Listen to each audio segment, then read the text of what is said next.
I think there's been a couple of research studies that showed employers saw that about 70% of students right now are underprepared in skills that are needed for the workforce, so like critical thinking, teamwork, problem solving, communication.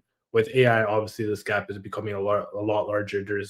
I'm sure the World Economic Forum has some research out there, and McKinsey has some research out there, but it's pretty much saying that the way we're preparing students for our future workforce isn't the best way, especially in the world of AI. So that's essentially what Portrait Graduate is. You'll engage parents, students, businesses, educators, and kind of come up with a list of competencies or skills that you think are needed for your local community for students to be able to thrive in the future world.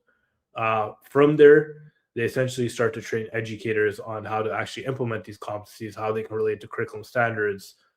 Some districts even go as far as creating lesson plans, units, or resources, or purchasing curriculum, which becomes quite expensive to align with your Portrait Graduate. And then from there, like CTE pathways are included, apprenticeships are included, and there's more real kind of connections to the real world workforce. And that's kind of the gap we try to fill by solving the problem personalization differentiation for educators, but automatically aligning with your Portrait Graduate. But if I were to sum up, it's essentially looking at skills that you think your students need to be ready for the world that they're going to live in. In New York alone, by 2029, 2.6 million students will need to graduate the portfolio of their skills. So New York is actually making it legislatively mandated that students need to have a Portrait Graduate portfolio by 2029. And anyone who's listening can kind of search up Board of Regents Portrait Graduate, and they'll be able to find some of that information as well.